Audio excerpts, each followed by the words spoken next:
So everyone, I've gotten like over 100 people tagging me to weigh in on the China Square issue. Listen, we are at a crossroads as a country. This China Square issue is creating a lot of discomfort because it is fighting against a major narrative. Number one, all the rich people, all the billionaires, I spoke about one the other day, they have derived their wealth, especially from the Mount Kenya region. They have derived their wealth from importation. So they go to China and import. The churches, the people they glorify, the people they invite for their harambes, the people they call there to speak, the people they then later also push into politics, the people who will, the people who pack all the influence in Mount Kenya region are importers.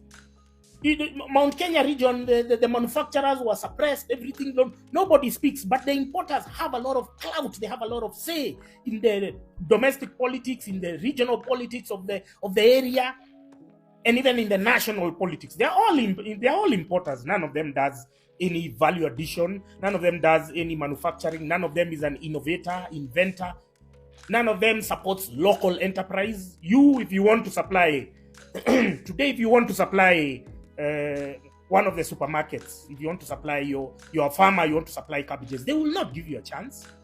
These are the same people who are importing fruits from Egypt. Moses Kuria was in Egypt the other day. You think he went there to discuss about Kenya? He went there to discuss about his own personal businesses. So they are challenging, these China Square people are challenging a long-held narrative, because now they are sourcing products from the original source there, from the factories and whatever, and they are giving a better price because they are working on volumes and margins. Now you are Nyamakema guy and whatever, you've been convinced that this Chinese is your enemy, because now Moses Kuria is veering to the trajectory of the South Africans. The South Africans always, anytime their politicians are unable to deliver, the ANC thugs who are elected there, they always blame immigrants, they always blame Somalis, they blame these people, that they are the ones who are causing the problems. But it's them who have stolen their money, they have stolen their opportunities, and then they come to blame other people. So that's the rise of xenophobia, is from politicians, which is what Moses Kuria is trying. But I'm seeing Kenyans are very woke. I've seen somebody who did something about virtue signaling. That Kenyan, whoever he is, I'm proud of you, man. It shows you, and his opening statement was just amazing. He's like, not all of us are UDA voters, because UDA voters mkona panya kwa kichwa. Because you are psychophancy. You cannot see that Moses Kuria is bullshitting with you. Moses Kuria needs to, and then I don't understand how the media, and you take the tweet of Moses Kuria and then you run with it while you know he's lying. You know he's spewing hate speech. You know he's breeding xenophobia. And then you are there, you're promoting his depravity. You media people, you are so full of crap. So listen, the China Square issue, now Nyamakema, I don't know what. We have to have a conversation, because don't forget, even the business of Mutumba, it was the parliament which passed the law, which was now making production very expensive. So all our textile producers, all of them collapsed because of what? They have increased the power, they have increased the taxes on the raw material, they have made farming of cotton difficult to create room for these people who are going to import. So all these problems have been created by Kenya Revenue Authority, Parliament, and the governments of the day. And then now they come to say, Moses Kuria is there. He knows he's passed all the laws. He's been in Parliament since 2013.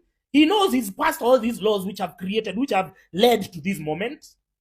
But then now you have to scapegoat, and then you have to gaslight the people. You have to make us on the edge. You have to make us aggravated all the time, because you are part of the problem. You are not the solution. You are the problem, Moses Kuria. So anyway, all I'm saying is that the people have been misled. In Mount Kenya, they call themselves the Jews of Kenya. The Jews of Kenya. Jews of what? Jews of importing crap from China. Now the Chinese themselves, they are coming and bringing them here. And we cannot fault them for their entrepreneurial spirit. We cannot be retarded like those xenophobic bastards who then appropriate blame because they have been unable to create opportunities for their own people. So please, Moses Kuria, please, if there's anything you can do for us as a favor, please get off TV, get off your Twitter. The media, Tuko, Kenyans, I don't know who, all these people who regurgitate his bullshit. Please stop. Because you're fanning the flames of divisive politics, divisive and polarizing politics, balkanizing, I don't know what. You're blaming this person. Oh, these guys were licensed. And then now you're saying all of a sudden you're pretending that you are caught off guard. No. Moses Kuria, you cannot get away with that rubbish. You cannot.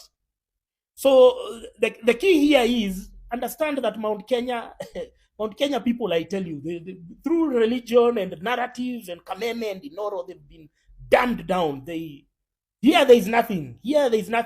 They've been told that the rich people are these ones. These guys are paraded in church. They're what? All these guys are importing shit from China. Because we killed our own industries. We killed our own manufacturers.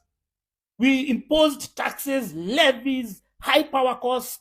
You know, everything. There are no roads in the industrial zones. There are no incentives. We've killed domestic manufacturing. We've elevated all these importers, and we are calling them the rich people in society. They are glorified and celebrated in the mainstream media, all because of boosting another economy. We've weakened our shilling because obviously pegged on we are importing more than we are exporting.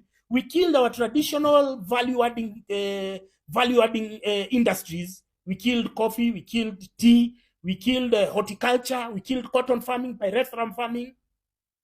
And then now we created a scenario for a few people to gain. Kidero was there, he killed Mumias, and also all those sugar industries. Now we are importing sugar more. So we killed everything, and then now suddenly people, because the importers now are the ones with the money. We killed even Kenya Petroleum Refineries Limited, and now we are celebrating some Tanzanian bringing in LPG, while we had our own refinery, which used to produce our own. Now we are importing fuel. We used to import crude, which is refined in Mombasa, but now we are now importing it when it's value added, and then now we are celebrating. And then you call this guy is a billionaire. He's a billionaire. This is a big conversation, Moses Kuria. Stop trying to trivialize it with your nonsense. We are tired of your bullshit. Can you imagine Moses Kuria? We saw the other day on Trevor Mbija. Kumbe, this guy has been taking people to Saudi Arabia since 2001. He's been human trafficking since 2001. And all the people, let me tell you, it's